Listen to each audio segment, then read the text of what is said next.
welcome to the May entry of the JoeDocMusic.com Guitar Journal. Today we're working with a little fuzz here, and we're going to build up some guitar harmony lines that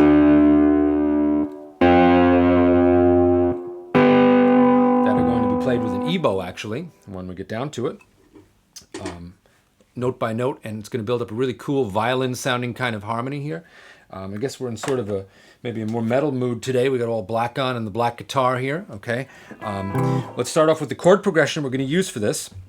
And I want to make sure that you understand a little bit about the chord progression itself so that you'll see where we're getting the notes to build up this harmony, okay? And that way, if you take another chord progression, something you have for a song of yours, you'll understand the workings of it so that you can create a harmony based on your own chord progression and get your own idea on its feet, okay? So this is not just about learning a specific thing note for note. This is about learning the ideas behind this, okay?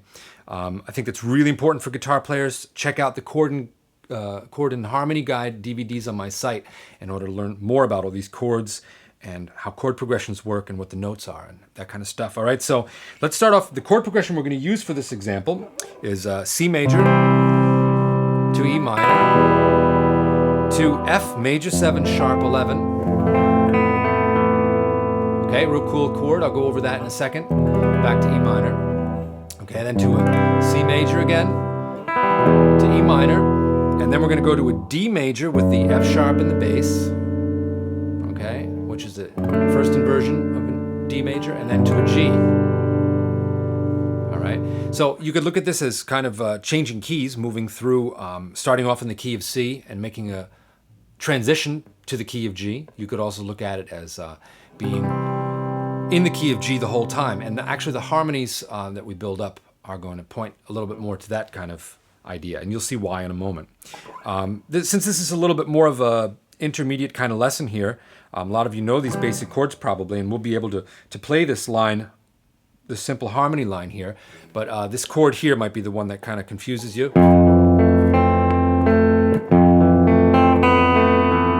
that F major 7 sharp 11. Okay, let's talk about that one for just a moment. Okay, again, more about all these different chords and other cool ones in the Chord and Harmony Guide on my site.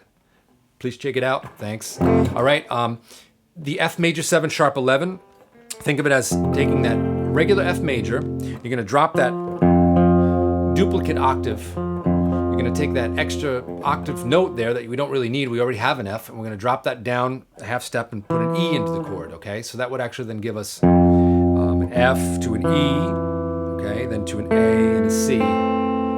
Okay, and that gives us that kind of sappy sounding major 7th chord that I actually don't care for so much.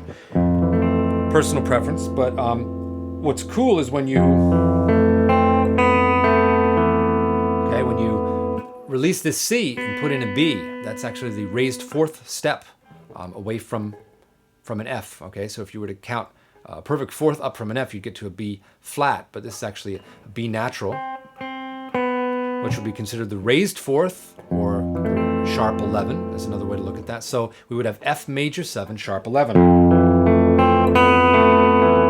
Okay, and that's a cool sounding chord. It has a nice tension to it, and it also really helps define the key that we're in at that moment, because you have a lot of notes from the key, the F, the A, the C, and the B, all right, which really points to the key of C pretty strongly, okay? So the other one, just so you know how to finger it in case you're not familiar, taking a D chord, and instead of fingering it like this, move your middle finger over and grab your A note here on the G string there.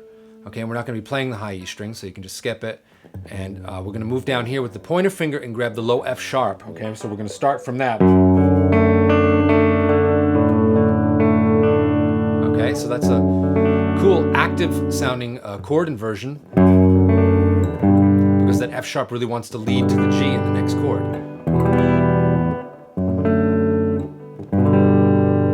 Okay, so it gives us a strong motion there. All right, so first things first, I'm going to play this chord progression as arpeggios into this Boss digital delay pedal, and then we've got that as a backing track, so to speak. Okay, that should be a good tempo.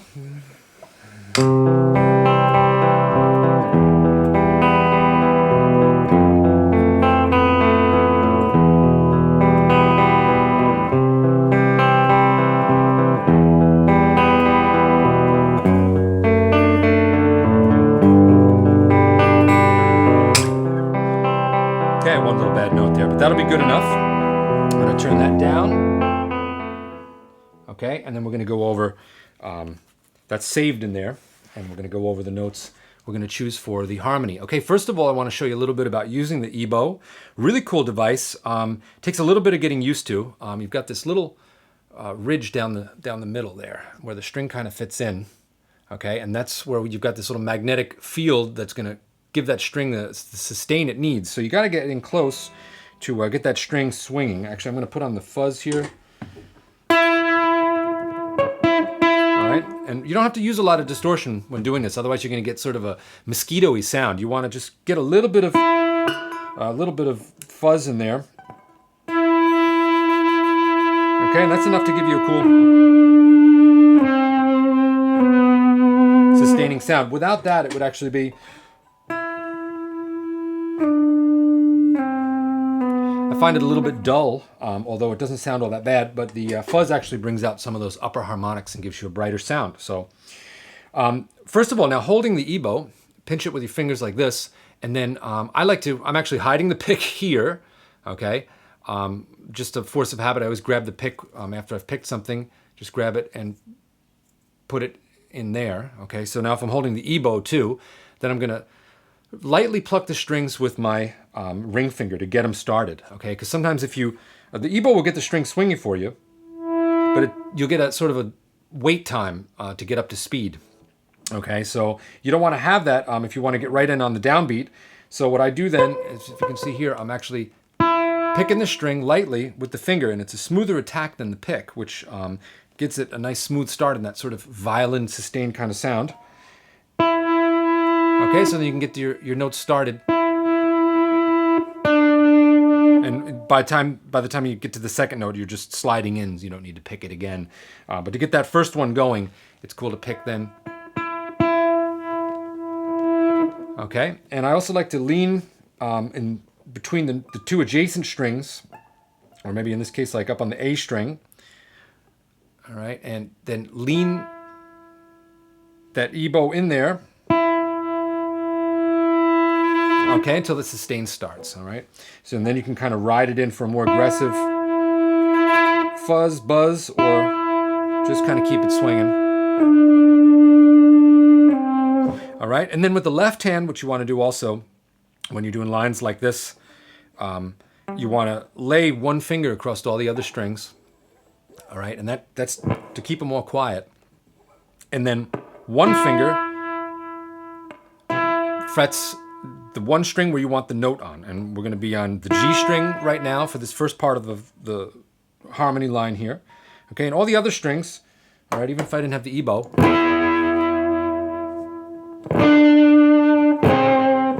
Okay, you don't want to get that raspy sound the whole time, but you know, in the situation where you want to be sure the other strings are not ringing, okay, this is really a good damper pedal in a way for your strings, as in a piano kind of thing. You know, you dampen the other strings by releasing that sustain pedal. And this is kind of the same idea on guitar. Okay, so the first harmony line that we're going to use over this progression, okay, we were at C to E minor. So let's look at those first two things.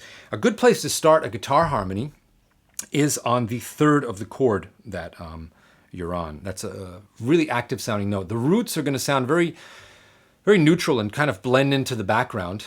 They're good when you're stacking up a larger harmony. You eventually want the root in there to make the harmony sound strong in itself, but we're going to do a two-note harmony here, and we're going to start off on the third of the C major chord, okay? So how might you find that?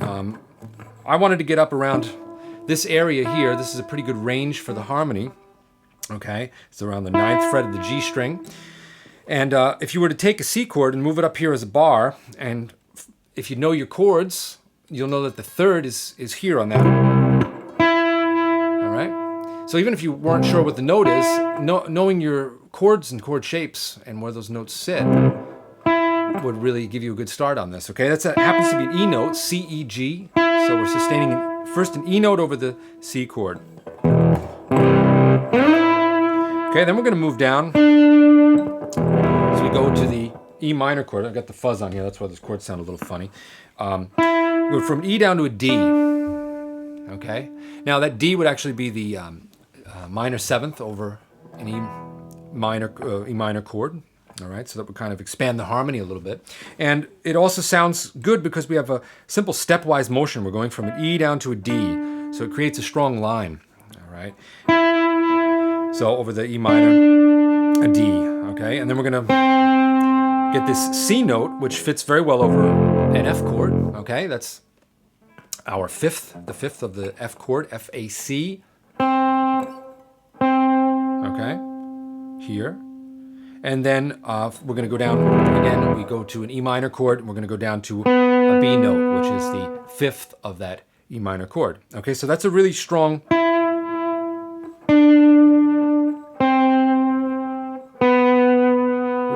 pull, scalar motion there. Okay. For the second half of it, I want to do something a little bit more interesting instead of just continuing to go down or repeating that. So we're going to start on the C here again and take this note. The third again. All right, then we're gonna, over the E minor, we're gonna go up. Okay, and we're gonna take an F sharp. All right, and that's the ninth of E minor. Okay, so that's also a little bit more of an active note, making like an E minor add 9 in this case. Okay, and then we're gonna make it a little bit more of a melodic leap here. All right, because we're going to a D chord, and we want to really spell that D chord out strongly here. I don't want to land on some sort of seventh chord tones or something. So I'm going to go right up to an A note here, which is the fifth, which is a really strong motion to go from that F sharp here over the E minor up to being sure we're hitting one of those one of the triad tones over the D. And then we're going to a G, so we're going to move down from the A to a G note. Okay, so the G, of course, fits in. That's the root note there. And it creates a strong resolution in the line as well. Okay, so overall, the line is E. We're going to use the Ebow now, too. Okay, and then down to a D over E minor. Down to a C over F. B over E minor. Back to the E over C major. We're going to climb up F sharp over E minor. And then here the A note over D. And then ending on a G note over the G chord, okay? So the next step to do is to play that in over our,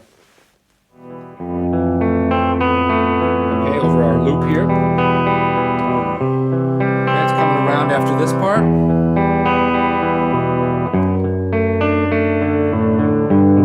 Here we go.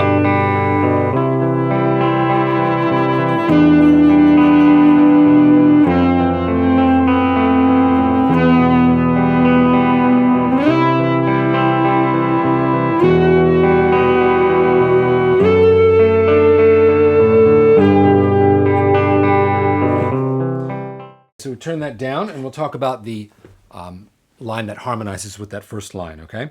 So we want to get a good solid start into this harmony, and the thing that would really be the most obvious thing to do here is to take that C chord and build from that E, build up, add the G, okay? Why not add the C?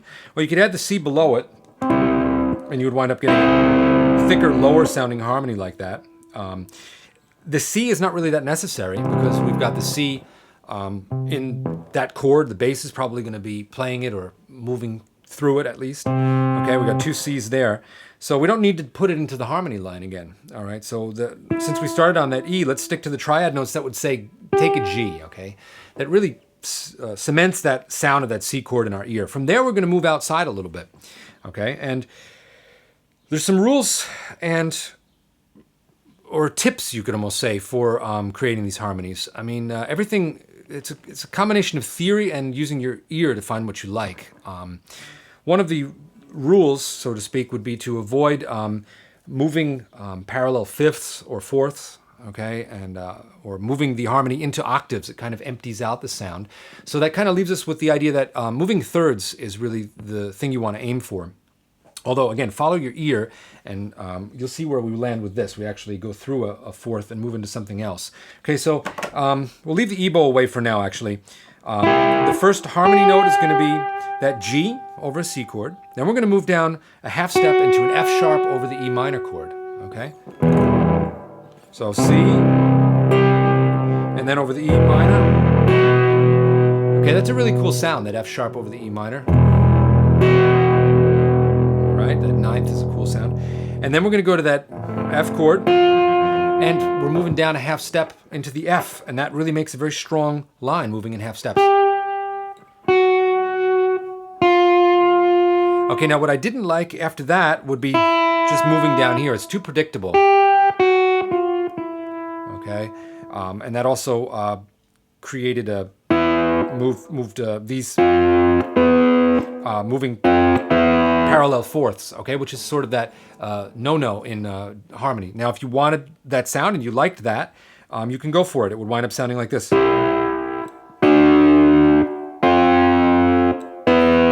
Okay, but this is a little bit knucklehead simple for the harmony stuff. So it's kind of cool to make a leap again there and come back up to the G. And the G works well over that fourth chord in the progression, the E minor. Okay, so C to E minor to F with the major 7 sharp 11 to E minor. And the notes over that, G, F sharp, F, and then G. And we're going to hang on that G again as the C comes back around, and just let the Ebow do the work for us and keep it sustaining, okay? So our line now winds up being so far this.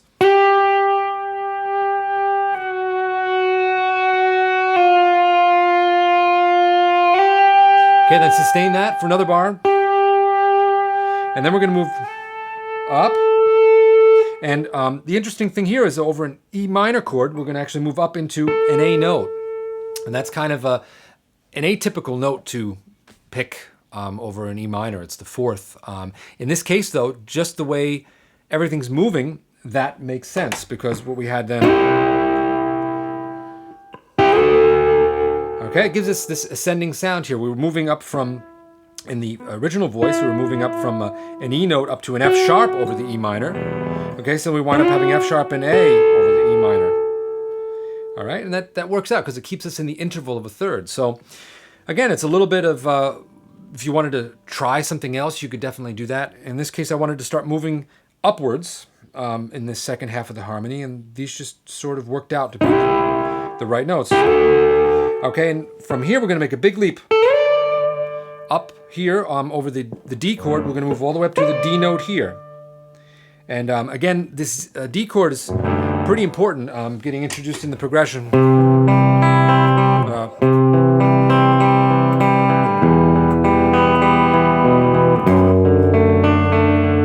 It really announces that we're making a move and coming to the G chord.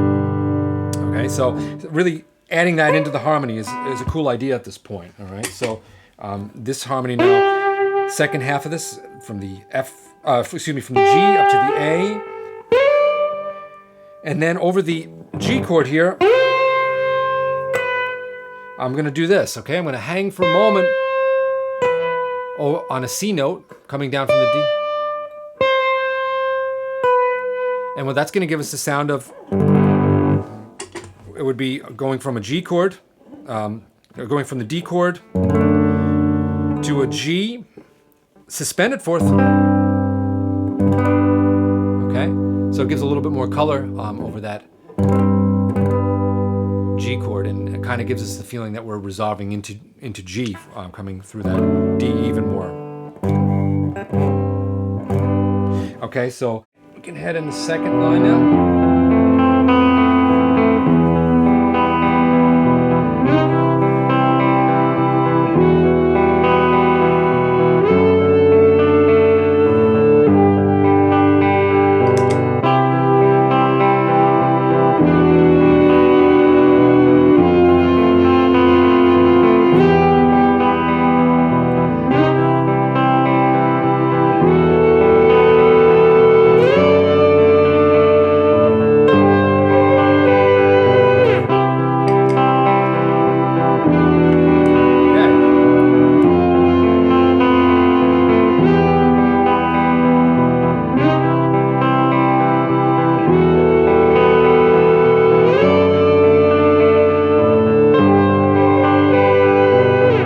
So you can hear that kind of quick and dirty way of doing it all through, one amplifier here. Sort of all the notes getting a little mushed together and a little distorted there by the time they all pile up on one amp. But you hear the idea. It's a cool sounding harmony. And take the same approach when you're doing it yourself there, you know. Look for creating a harmony based on the notes of the chords, on the strongest chords, the really important ones in the progressions. Take the notes from the triad especially, and otherwise try approaching the harmonies by getting in as close as possible and occasionally building in some larger leap for a little bit more of a melodic contour to it, okay? So even over this one chord progression, there are many, many different harmonies you could have come up with. This was just a good single example. I'll turn that up a little bit again so you can hear how that goes. And we'll see you next time, and I hope you enjoyed this lesson.